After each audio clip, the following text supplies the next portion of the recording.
এই জায়গায় এর আগে কেউ দেখেছেন যেখানে কেউ থাকবে না, থাকবে পাহাড়, নদী, ঝর্ণা? এই তো চাই, আর কি চাই বলুন।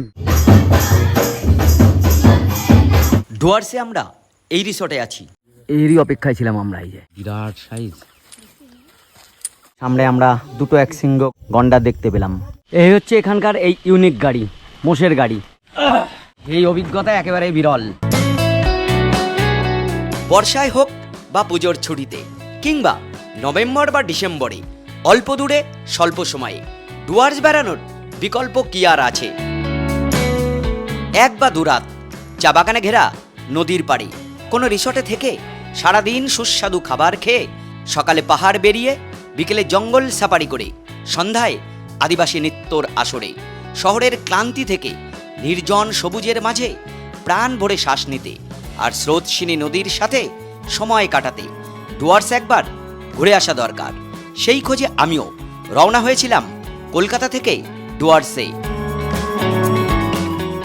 ব্যস্ততম শিয়ালদা স্টেশনের সামনে দাঁড়িয়ে আছি। বর্ষায় ডুয়ার্সটা কেমন হয় সেটা দেখাতেই আজকে রওনা হচ্ছি শিয়ালদা থেকে দার্জিলিং মেলে করে ডুয়ার্সে। এই 12 নম্বরে দিয়েছে আমাদের দার্জিলিং মেল। আমি এই দার্জিলিং মেলে যাচ্ছি ঠিকই, কিন্তু ডুয়ার্স ঘুরতে হলে নিউ মাল যাওয়াটা বেটার হবে। সেক্ষেত্রে আপনাদের কাঞ্চনকন্যা ধরাটা সব থেকে ভালো হবে। যাওয়ার পথে 1 লিটার একটা রেল নিলাম। এইটা এখান থেকে ছাড়বে রাত 10টা 15-য়, আর এনজেপি পৌঁছাবে সকাল 8টা 5-এ। এই ট্রেনটি আমাদের একদম সঠিক সময়ে ছেড়ে দিল। শাশ্বত চিরকালীন লোকাল ট্রেন, এটা করেই বাড়ি থেকে এসেছিলাম। এরপর রাতের খাওয়া খেয়ে ঘুমিয়ে পড়ি, অপেক্ষা করি পরের দিন সকালের।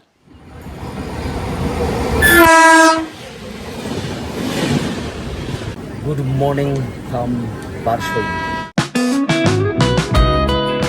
ডুয়ার্স যাওয়ার সবচেয়ে ভালো ট্রেন হলো কাঞ্চনকন্যা এক্সপ্রেস। এই ট্রেনে নিউমাল জংশনে নেমে ট্যুর শুরু করতে হয়। আমি যাচ্ছি লাটাগুড়ির দিকশূন্যপুর কটেজে। কাঞ্চনকন্যায় টিকিট না পেয়ে দার্জিলিং মেল ধরে প্রথমে এনজিপি, সেখান থেকে গাড়ি নিয়ে যাব দিকশূন্যপুর কটেজে। এটাই আমার আজকের প্ল্যান। এনজিপি নেমে পড়লাম। এনজিপি থেকে আবার নিউমাল জংশনে আপনি যেতে পারেন। আমার যদিও এই এনজিপি গাড়ি আসবে, ওখান থেকে আমি বলে রেখেছি গাড়ি যেন এখানে পাঠিয়ে দেওয়া হয়। আমি লাটাগুড়ির ওখানে যে কটেজে থাকবো, দিকশূন্যপুর, মানে একেবারে নেওড়া নদীর পাড়ে কটেজটা শুনেছি। জার্নি স্টার্ট করে দিয়েছি এনজিপি থেকে। কত সময় লাগবে এনজিপি থেকে? 2 ঘন্টা লাগবে। যারা আগামী পুজোতে প্ল্যান করছেন তাদের জন্য এই ভিডিও খুবই কাজের। এনজিপি থেকে লাটাগুড়ি দিকশূন্যপুর কটেজের দূরত্ব 70 কিলোমিটার, কিন্তু গাজলডোবা হয়ে গেলে দূরত্ব অনেক কম হবে। যদিও এখন এই মুহূর্তে এই রাস্তাটা বন্ধ আছে। আপনারা এখানে যেতে চাইলে অবশ্যই নিউমাল জংশন থেকে যাত্রা শুরু করবেন। এখান থেকে দূরত্ব সবচেয়ে কম হবে। দাদার নাম কি? আমার নাম অশোক। অশোক। হ্যাঁ। যাওয়ার পথে দুদিকে একেবারে চা বাগান আর সবুজ ছিল। মালবাজার 26 কিলোমিটার। এই মেন রোড থেকে আমরা এখন এই রোডে চলে যাচ্ছি। এই সামনে আমরা নেওড়া নদী দেখতে পাচ্ছি, আর আমাদের রিসর্ট এইখান থেকে এই দিকে নেমে গেল। এই আমরা চলে এসেছি আমাদের কটেজ দিকশূন্যপুরের। এই নদী তার পাড়ে। এই ডুয়ার্সের লাটাগুড়িতে আমরা আজকে থাকবো এই কটেজে। এটা হচ্ছে দিকশূন্যপুর। খুব সুন্দরভাবে তৈরি করা হয়েছে, একেবারে ফাঁকা। ওই দিকটা আমি দেখছি চা বাগান রয়েছে, আর এর কাজবাজগুলো এখনও চলছে। সম্ভবত এখানে সুইমিং পুল হবে। এত নিরিবিলি জায়গা, পাশেই নেওড়া নদী, এদিকে চা বাগান। আমাদের ওই কোণা রুমটা দেওয়া হয়েছে। এই যে সবুজায়ন, মানে এই ঘাস আর এত রকম ফুল ফুটে আছে এই জায়গা, না প্রথম ইমপ্রেশন যথেষ্ট ভালো আমার। আর দেখুন এই পাশেই রয়েছে চা বাগান। এই চা বাগান নানান রকম ভাবনায় অনেক কিছুর মাধ্যমে এই কটেজ গড়ে তোলা হয়েছে। এইখানে একটু বসলেন, সকাল সন্ধ্যায় সময় কাটালেন চা বাগানের পাড়ে এই রকম জায়গায় বসে। আর এই দিকটাই কিন্তু নেওড়া নদী। আমি যাব সেখানে, পরিষ্কার পরিচ্ছন্ন। আর এই ভাবনাগুলো এরকম, এদিক দিয়ে উঠে এইদিকে একটা রুম, এদিকে একটা রুম। এই যে এখান দিয়ে উঠলে দুপাশে দুটো রুম সম্ভবত। এই চলুন, বর্দা উঠে গেছে। তো এই হচ্ছে দিকশূন্যপুরে আমাদের কটেজ। সত্যি এখানে আসলে দিক দিশা সবই হারিয়ে যাবেন, এত সুন্দর প্রকৃতির মাঝের অবস্থান। এই দূরে দেখা যাচ্ছে নেওড়া নদী, আর এই হচ্ছে আমাদের রুম, 204 নম্বর রুম। ও দেখুন মেজাটা, এই হচ্ছে বেড। এখানে দুজন থাকা যায়। পরিষ্কার পরিচ্ছন্নতা সবার আগে দরকার যেটা রয়েছে। এইখানে বেতের দুটো চেয়ার রয়েছে, একটা টেবিল, এইখানে রয়েছে একটা বড় আলমারি হরড্রপ আর কি। এখানে টিভি, উপরে এসির ব্যবস্থা রয়েছে। রুম কিন্তু যথেষ্ট বড় রয়েছে রুমের সাইজটা, এবং পরিষ্কার পরিচ্ছন্নতাই সব থেকে ইমপ্রেসড করে। আচ্ছা, এইখানে চায়ের তৈরি করার সমস্ত সরঞ্জাম রয়েছে, আর এর থেকে বেরোলে তো আপনি এই ভিউ পেয়ে যাচ্ছেন। অসাধারণ ভিউ, অসাধারণ ভিউ। এবার আমি দেখাবো এই দরজাটা কি আছে বাইরেটা। এইদিকে পাহাড়ের রেঞ্জটা দেখা যায়। তো কাঞ্চনজঙ্ঘা কোথায় দেখা যায় ভাই? এই যে কাঞ্চনজঙ্ঘা রেঞ্জটা একদম পুরো স্লিপিং বুদ্ধা দেখা যায় এখান থেকে। স্লিপিং বুদ্ধা দেখা যাবে? আমরা নভেম্বর মাসটা হোল নভেম্বর দেখা যায় মোটামুটি, পুরো নভেম্বর এই সিন দেখা যায় নভেম্বরে। তাহলে নভেম্বর হচ্ছে বেস্ট টাইম। এছাড়া অক্টোবর বা ডিসেম্বর এই আশপাশের মাসেও অনেক সময় দেখা যেতে পারে। আমি বলবো একবার আসুন এই প্রকৃতির কোলে দিকশূন্যপুরে, একবার হলেও দিক ভুল করে এখানে চলে আসুন। আর এই হচ্ছে টয়লেট। ও টয়লেটটা ইমপ্রেসড করার মতো, গিজার সহ সমস্ত ব্যবস্থা রয়েছে। না, দারুণ একটা জায়গা। যাদের নির্জনতা পছন্দ না, হ্যাঁ হ্যাঁ দেখো, একদিকে নদী, একদিকে আমাদের চা বাগান আছে। খুব দারুণ একটা জায়গা, আর প্রপার্টিটাও খুব পরিষ্কার পরিচ্ছন্ন। আসলে মন ভালো হবেই নিঃসন্দেহে। এই যে ভাই আসছে, হ্যাঁ এদেরও আতিথেয়তা কিন্তু দরকার আছে। এই একটা রুম রয়েছে, এইখানে কিন্তু আবার এখানে দুজন, এখানে একজন, তিনজন, কিন্তু আপনারা চাইলে 3-4 জন থাকতে পারেন। এই রুমের ভাড়া কত আছে? এটা ওই মোটামুটি 2200 টাকা। এর লোকেশনটা কিন্তু খুব ভালো জায়গায়। আমি যে রুমে আছি ওই রুমটার ভাড়া কত? 1800 টাকা এসি। এসি কজন থাকতে পারবে? দুজন থাকতে পারবে, একজন বাড়ি 3 জন থাকতে পারবে। 3 জন থাকতে পারবে। আচ্ছা, আর নন এসি কত পড়বে ওটা? নন এসি ওটা 1500 টাকা পড়বে দাদা। 1500 টাকা। 1500 টাকা। খাওয়ার প্ল্যান পার ডে 650 টাকা, 4 বার খাওয়া দেয়।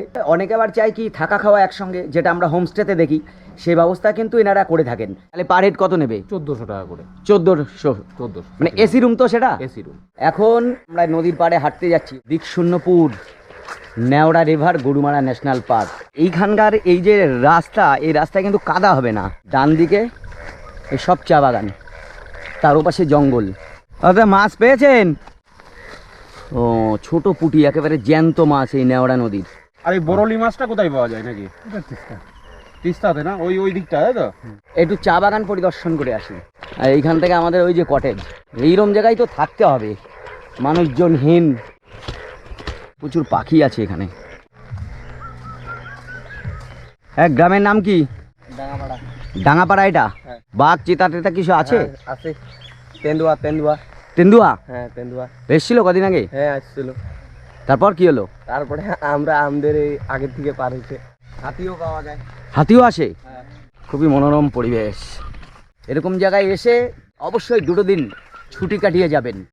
শুধু নেওড়া নদীতে জলের স্রোতটা দেখুন, এবং ক্রমেই বাড়ছে।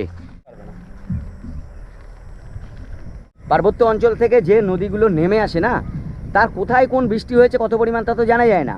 যার জন্য হঠাৎ করে এই যে হড়পা বান যেগুলো, এইগুলো এই কারণেই ঘটে। এই জন্য বর্ষাকালে পাহাড়ি নদীর পাশে দাঁড়াতে নেই। এই নেওড়া নদীর একেবারে ঠিক উপরে পাহাড় শ্রেণীগুলো এখান থেকে দেখা যাচ্ছে। আমি রুমে বসে আছি, সামনে চা বাগান। তো এখান থেকে আমাদের আজকের প্ল্যান হচ্ছে এইখান থেকে কিছু অফবিট জায়গা আমরা যাব, মানে পাহাড়ের দিকে। সেটা করে এসে দুপুরে খাওয়া দাওয়া করে জঙ্গল সাফারি করব লাটাগুড়ি গরুমারাতে। এইদিকে একটা গ্রাম আছে, এই গ্রামের মধ্যে ঢুকলে ময়ূর দেখা যায়। এইটা হচ্ছে ডাইনিং। বাহ বাহ বাহ বাহ বাহ বাহ, খুবই নিট অ্যান্ড ক্লিন। সকালে এই লুচি দিয়েছে দেখুন, একেবারে গরম গরম ফুলকো লুচি, তার সঙ্গে আলুর দম সম্ভবত। তো এখানে যারা আছে ওনাদের রান্না বান্না কিন্তু খুব ভালো। চলুন ঘুরিয়ে আনি পার্শ্ববর্তী অঞ্চলে কোথায় কোথায় এই রিসর্ট থেকে ঘুরে দেখা যায়। এই আমাদের গাড়ি নিয়ে হাজির। অনেক কিছু ঘুরে দেখার আছে, আমি কয়েকটা ঘুরে দেখাবো আপনাদের। এছাড়াও অনেক পয়েন্ট আছে যেগুলো আপনারা ঘুরে দেখতে পারবেন।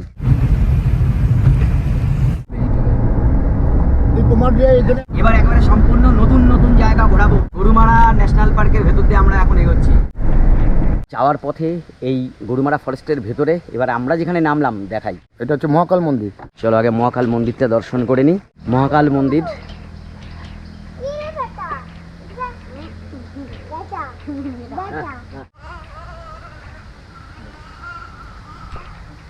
এর বিশেষত্বটা হচ্ছে আমাদের এখানকার গ্রামের লোকেরা হাতিকে জ্যান্ত দেবতা বলে পুজো করে, কারণ যেহেতু হাতি গ্রামে ঢুকে মানুষকে মেরে ফেলে দেয়, তার জন্য হাতিকে পুজো করা হয়, যার জন্য এই মন্দিরটা আর কি, এটা বনদেবতাই বলা চলে আমাদের এখানকার আর কি। আচ্ছা, কেমন লাগছে ঘুরে? ভালো লাগছে, খুব শান্তির জায়গা। তা এই বর্ষায় কেন এখানে এলে? বর্ষায় আরো সুন্দর, প্রকৃতি খুবই সুন্দর এখানে, একদম সবুজে সবুজ চারিদিকে, দারুণ লাগছে। তোমার কেমন লাগছে? এই ভরা বর্ষায় জঙ্গলের এই সৌজায়ন সবার প্রিয়। মহাকালের দর্শন সেরে আমরা রওনা হই, যেখানে না গেলে ডুয়ার্স ভ্রমণ অসম্পূর্ণ হয়ে যায়, মূর্তি নদী পাড়ে। এই আমরা চলে আসলাম মূর্তি।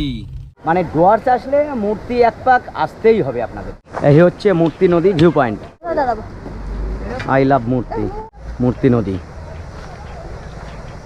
এই যে পয়েন্টটা দেখছেন, এই ব্রিজটা, এটাই হচ্ছে মেন পয়েন্ট এই মূর্তি নদীর, কিন্তু এখনো বন্ধ আছে 19 সালের পর থেকে।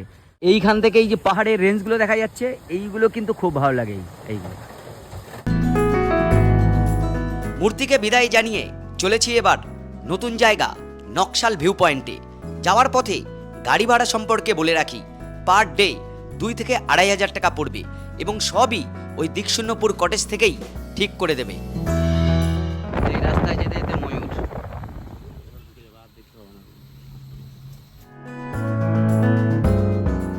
গাড়িটা যেখানে দাঁড়ালো তার সামনেটা দেখুন। এখন এমন একটা জায়গায় দাঁড়িয়েছি, মানে এখানে কফি বাগান রয়েছে। এই দিকে যে কফি বাগান আছে এটা ভাবতে পারি না আমি।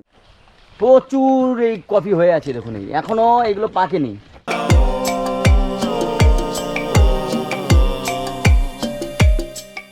অবশেষে এসে পৌঁছালাম এই সেই অফবিট জায়গা, নকশাল বলা হয় জায়গাটাকে। আর আমার একদম সামনে যে পাহাড়টা দেখছেন, এটাই হচ্ছে ভুটানের পাহাড়, আর এই নদীটা হচ্ছে জলঢাকা নদী। অপরূপ সুন্দর, অপরূপ সুন্দর, মন ভরিয়ে দেওয়ার মতো, একদম খরস্রোতা নদী। নকশাল জায়গাটার নাম, একেবারেই অফবিট।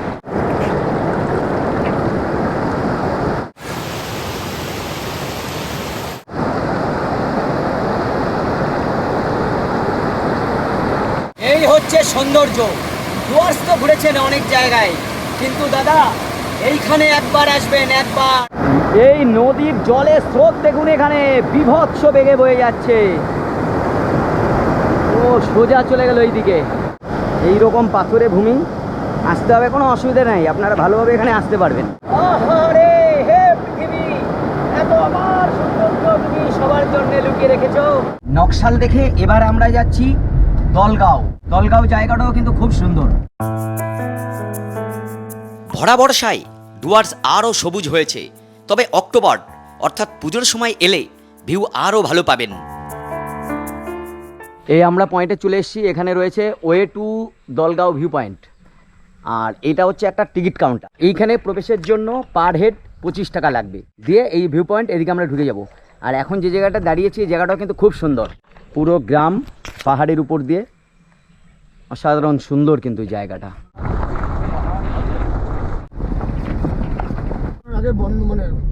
এই যে যে রিসোর্টগুলো দেখছেন, এগুলো কিন্তু সরকারি, সিংকোনা রিসোর্ট বলা হচ্ছে, কিন্তু এইগুলো চালু নেই। এই দেখুন আমাদের গাড়িটা কোথায় দাঁড় করিয়েছে, একেবারেই জঙ্গলের ভেতরে। এই প্রবেশ করছি আমরা দলগাঁও ভিউ পয়েন্ট।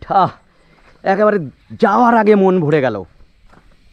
কি সুন্দর, পাহাড়ের উপরে কত জায়গায় ঘুরি, কিন্তু এমন এমন অচেনা জায়গা রয়ে গেছে না, যেগুলো আমার ঘোরা হয়নি এখন। এই দেখুন কি অসাধারণ জায়গা এই জায়গাটা, দলগাঁও ভিউ পয়েন্ট।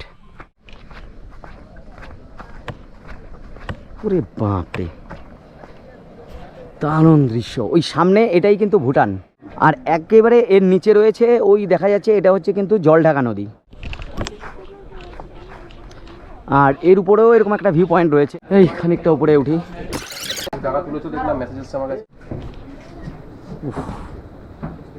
সাধারণ ভিউ তো এখান থেকে।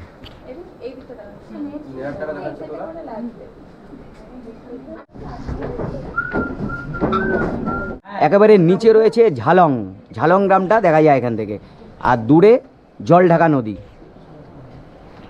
প্রচুর মানুষ এখানে আছেন, সবাই আর কি ঘুরতে এসে এই জায়গাটাকেও মিস করে না। ভালো লাগছে? হ্যাঁ একদম খুব সুন্দর জায়গা, শান্ত পরিবেশ, সামনে ভুটান দেখতে পাচ্ছি। দলগাঁওয়ের এই জায়গাটা খুবই সুন্দর আর কি। আর এইখানে তো সেই বোটানিক্যাল গার্ডেনের মতো মনে হচ্ছে আমার। দলগাঁও ভিউ পয়েন্ট, অসাধারণ দৃশ্য। এই অফবিট জায়গাগুলো এর আগে আমি কোনোদিন এসে ঘুরিনি, এবং এই জায়গা ঘুরে দেখছি আমি আগের থেকে কিন্তু অনেক ভালো আমি ভিউ পাচ্ছি এখান থেকে। সেই জন্য ডুয়ার্স আসলে এই জায়গাগুলো আপনার ঘুরে দেখবেন কিন্তু। দলগাঁও দেখে এবার যাচ্ছি গৈরিবাস ভিউ পয়েন্টে। এই গৈরিবাস পৌঁছালাম আমরা। তো এটাও একটা ভিউ পয়েন্ট।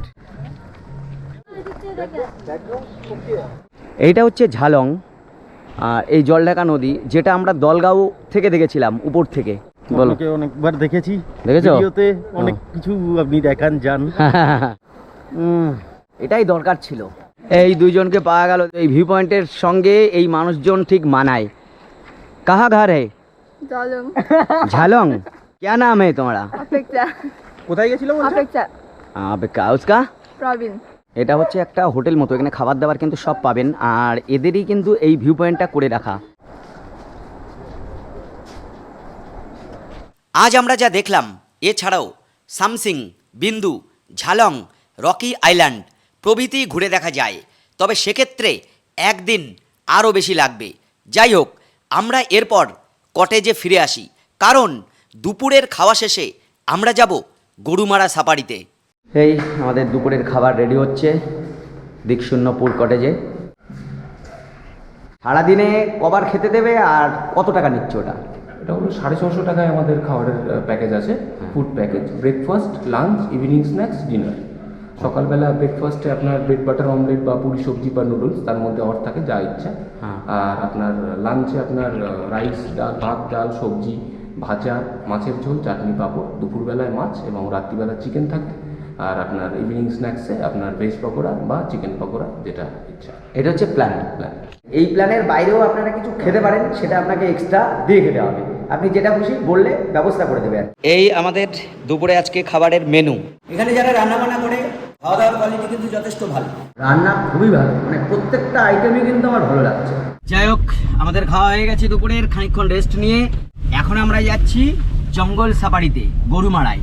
এবং এখানে দুরকম সাফারি হয়, একটা হচ্ছে গাড়ি নিয়ে আপনাকে জঙ্গলের ভেতর দিয়ে ঘোরাবে, আর একটা হচ্ছে ওয়াচ টাওয়ার সাফারি। আমরা ওয়াচ টাওয়ার সাফারি করতে যাচ্ছি, যেটা হচ্ছে মেথলা ওয়াচ টাওয়ার। এই আমরা অনেকক্ষণ চড়ে এখন চলে আসলাম রামসাই টিকিট কাউন্টারে। এখানে সামনেই গেট দেখা যাচ্ছে, এখান থেকে ঢুকবো। এই হচ্ছে টিকিট কাউন্টার রামসাই, 0 কিলোমিটার। আর মেদলা ওয়াচ টাওয়ার এখান থেকে 2 কিলোমিটার। মেদলা ওয়াচ টাওয়ার এইখান থেকে আমাদের দেওয়া হলো এই যে গিফট একটা। বাহ, গরুমারা ন্যাশনাল পার্ক, একশৃঙ্গ গন্ডার। তো এই যে গাইড দাদা রয়েছে আমার সঙ্গে। তো দাদা, এই ওয়াচ টাওয়ার ট্যুর মোট কটা আছে? ওয়াচ টাওয়ারের ট্যুর আছে 5টা। 5টা এখানে আছে আমাদের এখান থেকে শুধু একটা ওয়াচ টাওয়ারের টিকিট দেওয়া হয়, এটা হচ্ছে মেদলা। আর বাকি 4টা যে আছে ওটা লাটাগুড়ির থেকে দেওয়া হয়। এক জায়গা থেকে সব দেওয়া হয়। মানে এটা বুকিং করতে গেলে কিভাবে করবো? এখান থেকে প্রথমে টিকিটটা কাটবো? এখানে টিকিট করবেন অফলাইন না অনলাইন? এটা অফলাইন। অফলাইন টিকিট এখান থেকে পেয়ে যাবো। এইরকম একদিকে চা বাগান, তার পাশ দিয়ে আমরা এখন এগোচ্ছি মেদলা ওয়াচ টাওয়ারের দিকে। আর এই হচ্ছে আমাদের গাইড সাহেব। দাদার নাম কি? আমার নামটা হচ্ছে কৈলাস রায়। আর এই যে আমাদের ড্রাইভার বাবু অশোক দা। গরুমারা ফরেস্টে 2 ধরনের সাফারি হয়, একটা জিপ সাফারি, অন্যটা watch tower safari. Watch tower মোট 5টি আছে। টিকিট সবই লাটাগুড়ি মেন অফিস থেকে দেওয়া হয়।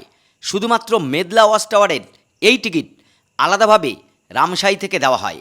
এখান থেকে 2 কিলোমিটার কালীপুর গেট পর্যন্ত গাড়িতে যেতে হবে, তারপর মোষের গাড়িতে করে ওয়াচ টাওয়ারে নিয়ে যাবে। ফরেস্টে এন্ট্রি করার আগে এইখানে আপনাকে এন্ট্রি করতে হবে, মানে আপনার নাম, অন্যান্য কিছু ডিটেলস আছে, সেটা লিখে একটা সই করে দেবেন, কাজ শেষ। আর আমরা এখন যেখানে দাঁড়িয়েছি এইখান থেকে আমাদের এখন যেতে হবে মোষের গাড়িতে করে। এই হচ্ছে একটা পূর্ণাঙ্গ মোষের গাড়ি। আমাদের গাইড বাবু এখানে উঠে গেছে। এই উঠে পড়েছি মোষের গাড়িতে, এখন চলা শুরু হবে। এইটা হচ্ছে কালীপুর গেট। এই হচ্ছে আমাদের অন্যান্য যারা আছে এতে। এই হচ্ছে গাড়ি, দেখুন মোষের গাড়ি। যাত্রা শুরু আমাদের। এইটা কিন্তু একেবারে ইউনিক জিনিস, এটা দেখাই যায় না। আর ফিরে এসে এরকম জায়গায় নাচটা হবে। আদিবাসী নৃত্য হবে এখানেই।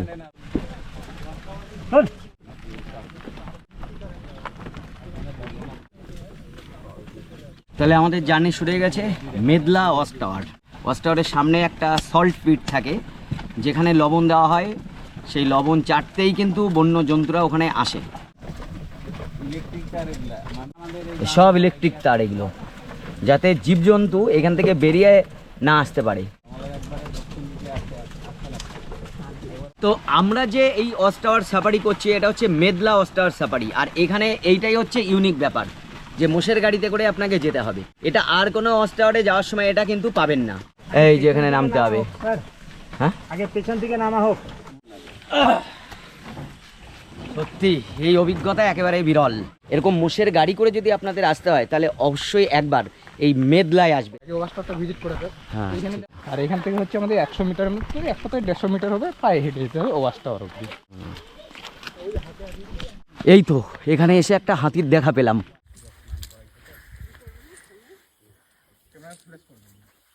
এরই অপেক্ষায় ছিলাম আমরা। এই যে আসছে হাতি, ভাই একটু বিরাট সাইজ। এই উপরে উঠে বসে আছে।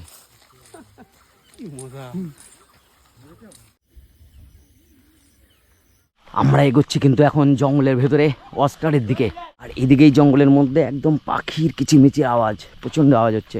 সাভানা গ্রাসল্যান্ডের কথা নিশ্চয়ই শুনেছেন, মানে এরকম নিচটা থেকে তৃণভূমি আর মাঝে মাঝে একটা বড় বড় গাছ থাকে, মানে খানিকটা ওই চা বাগানের মতো।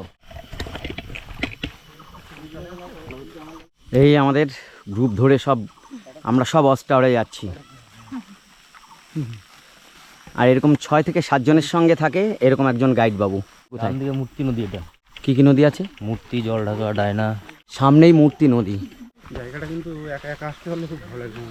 এই আমরা ওয়াচ টাওয়ারের কাছে চলে এসেছি। এই সামনে দেখা যাচ্ছে গরুমারা ন্যাশনাল পার্ক। হ্যাঁ, গন্ডার আছে। কোথায় কোথায়? সিনটা ভালো আসবে।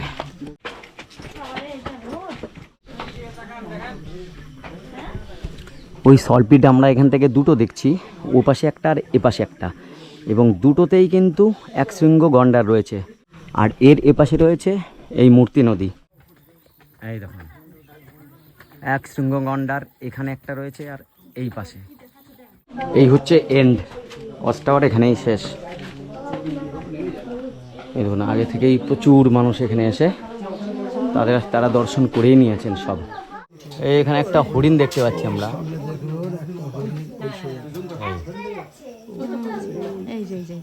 এই যে হরিণটা যাচ্ছে, দাঁড়িয়ে আছে, এবার ঢুকে যাচ্ছে। এই ঢুকে গেল।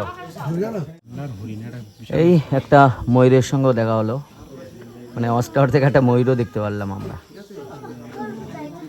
মেদলা ওয়াচ টাওয়ার সাফারি মোটামুটি আমাদের সাকসেসই হলো, কারণ সামনে আমরা দুটো একশৃঙ্গ গন্ডার দেখতে পাচ্ছি, তার সঙ্গে প্রচুর পাখি। এই ওয়াচ টাওয়ার মানে কট অফ দিয়ে এখানে ঢোকা যায়? এইখানে আমাদের টাইম আছে, সরকারি টাইম আছে 4:30 থেকে 6টা। হ্যাঁ, টাইম হচ্ছে 6টা অবধি, তারপর আমাদের আছে সাঁওতালটা। মানে 6টা অবধি এখানে আসতে পারবে বলছো? 6টা অবধি আসতে পারবে না, 6টা হচ্ছে রিটার্ন টাইম, রিটার্ন টাইম, আর 4টে পর্যন্ত এন্ট্রি টাইম। Entry time. এখান থেকে দূরে বাইসন দেখা যাচ্ছে কিন্তু এতটা জুম হচ্ছে না। হ্যাঁ, কালো একেবারে পরপর এই যে এইগুলো, তাই না? এর থেকে জন্ডিসের ওষুধ তৈরি হতো। দেখবে দেখা দেয়। প্রচুর লোক কিন্তু এখন হাজির হয়েছে, উপর নিচে বেশ ভরে গেছে। এই যে তারগুলো রয়েছে না, এই তারগুলো কখনো ধরবেন না, কারণ এতে যে কোনো সময় কিন্তু কারেন্ট থাকতে পারে। এগুলো সবই ইলেকট্রিক তার। এই হচ্ছে মেদলা ওয়াচ টাওয়ার, বেশ উঁচু, তবে উপরটায় প্রচণ্ড গরম।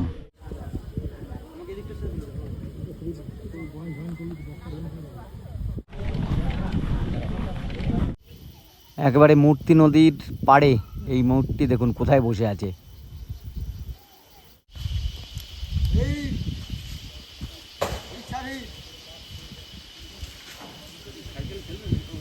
ওরে ও এখানে উঠবে, হাতি নিয়ে আসলো, কি অবস্থা দেখো। হ্যাঁ,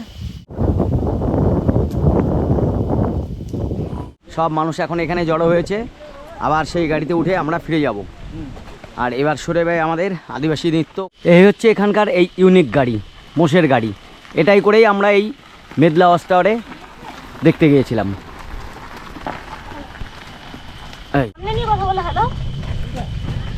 এই মোষের গাড়ি থেকে আমরা নামলাম, আর আমাদের এখন এই যে এই মঞ্চে আদিবাসী নৃত্য হবে। যারা এই মেদলা ওয়াচ টাওয়ার দেখতে গিয়েছিলেন সবাই যখন এখানে ফিরবেন তখন এই নৃত্য শুরু হবে। এই যে জিপ গাড়িগুলো রয়েছে এইগুলোতে করেও কিন্তু আপনারা এখানে আসতে পারেন। জিপ গাড়ি একেবারে মানে জঙ্গল ঘুরে তারপরে এখানে নিয়ে আসবে। আপনারা যদি অনেকে আসেন আমি বলবো এরকম জিপ করে নেবেন, জঙ্গল সাফারি করে তারপরে একদম এখানে ঢুকে যাবেন। এই এখন চা পরিবেশন করা হচ্ছে, এইটা কিন্তু আপনার এই 90 টাকার মধ্যেই আছে। চায়ের সঙ্গে বিস্কুটও রয়েছে।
এখানকার যে নৃত্য এবং গান সঙ্গে সেটা শেষ হয়ে গেল, আমরা খুব ভালো উপভোগ করলাম। এখানে বড়দা বসে আছে আরও কিছুর অপেক্ষায়, কি জানি কি চাই। এবার যে যার গাড়ি খুঁজে নিচ্ছে, খুঁজে নিয়ে চলো রিসর্টে। একেবারে শেষ বিকেলে সন্ধ্যা লাগার আগে নেওড়া নদীর ওপারে দেখুন সূর্যাস্ত হয়ে গেছে, সূর্য ঠিকমতো দেখা যায়নি আজকে, কিন্তু কি অসাধারণ দৃশ্য এই জঙ্গল পাড়ে নেওড়া নদীর ওই পাড়ে। মূলত আসার সঙ্গে সঙ্গে আমাদের এই ফিশ ফিঙ্গার সঙ্গে চা এই সমস্ত দিয়ে গেল। ক্লান্ত শরীরে সন্ধ্যায় এসেই গরম গরম চা, তার সঙ্গে গরম গরম ফিশ ফিঙ্গার। এই যে আমাদের দিকশূন্যপুর রিসর্টের রাতের দৃশ্য, বেশ আলোকিত করা হয়েছে। এই আমার সঙ্গে ভাই রয়েছে, মানে ছেলে কিন্তু খুবই ভালো, মানে এখানে আপনার 2 নম্বরে কিছু পাবেন না, এখানে কিন্তু প্যাকেজেরও ব্যবস্থা আছে। আমাদের সব থেকে 2 রাত্রির 3 দিন বা 3 রাত্রির 4 দিন নানান রকম প্যাকেজ হয়, বাট সব থেকে লোয়েস্ট যেটা প্যাকেজ হতে পারে সেটা হলো 2 নাইট 3 ডেজে 2 রাত্রির 3 দিনের একটা ট্যুর প্যাকেজ হয়। সেটা হয় প্রথম দিন পিক আপের পরে বিকালবেলাটা হলো জঙ্গল সাফারি বা লোকাল সাইট সিনের মাধ্যমে যায়। তারপরের দিন হলো আমাদের 7 point sight seen tour. Sight seen ট্যুরের পরে মানে তাতে থাকে বিন্দু, ঝালং, সামসিং, সান্তালিখোলা, রকি আইল্যান্ড, মুক্তি, লালিগুড়াস এসব করে সন্ধ্যেবেলা ফেরা। লাঞ্চ সেদিনকে আমরা পাহাড়ের ওপরে দিই। আর আপনার তৃতীয় দিন হলো একটা কোথাও লোকাল সাইট সিন করে ড্রপ। এবং আপনার 2 রাত্রি 3 দিনের পুরো থাকা এবং খাওয়াটা পুরোটাই ফুডে আপনার মানে 2টো ব্রেকফাস্ট, 2টো লাঞ্চ, 2টো ইভিনিং স্ন্যাক্স, 2টো ডিনার। আপনার যেদিনকে ঢুকছেন সেদিনকার লাঞ্চ থেকে শুরু করে যেদিনকে চেক আউট হবে সেদিনকার ব্রেকফাস্ট অবধি, তৃতীয় দিনের ব্রেকফাস্ট অবধি। হ্যাঁ, পুরো ফুড মেনু সব কিছু একদম। এটার খরচটা কত সেটা বলো? এটার খরচ হলো আমাদের ৩,৯৯৯ টাকা, হ্যাঁ, পার হেড এক একজনের। আচ্ছা, এইগুলো তো সব বুঝলাম। এবার কেউ এসে যদি এখানে জঙ্গল সাফারি করতে চায় সেক্ষেত্রে কি করবে? 600 টাকা করে পার হেড লাগে। সেটা হলো যে কোনো সাফারি, মানে ওয়াচ টাওয়ার সাফারি বলেন বা নর্মাল জিপসি করে সাফারি বলেন, যেটাই করেন না কেন মোটামুটি আপনার 600 টাকা করে পার হেড ধরে রাখতে হবে। রিসর্ট থেকে পিক আপ, রিসর্ট থেকেই আবার ড্রপ করে দিয়ে চলে যাবে। আর সমস্ত ব্যবস্থা টিকিট সব করে দাও? সমস্ত, কোনো অসুবিধা নেই। তার মানে এমনভাবে এখানে তৈরি করা হয়েছে যে আপনি রিসর্টে আসবেন, একেবারে পিক আপ ড্রপ, এখানে সমস্ত কিছু ঘুরে দেখানো, জঙ্গল সাফারি সব কিন্তু একই জায়গার থেকে করে দেবে, কোনো অসুবিধা হবে না। আপনারা আসুন, ঘুরে যান এই রকম জায়গায়।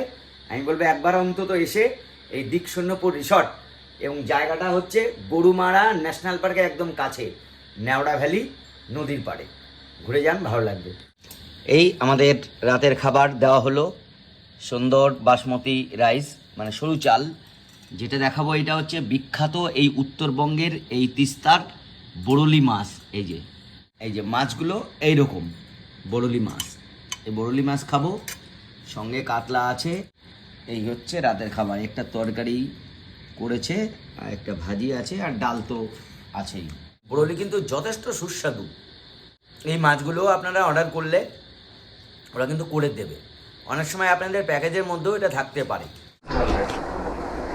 এই সকালে ঘুম ভাঙলো, এই দেখুন আড়মোড়া ভাঙছে একজন, কারণ বাইরের এই দৃশ্য দেখে ঘরে কি আর মন টেকে বলুন। ব্রেকফাস্ট করে নিচ্ছি।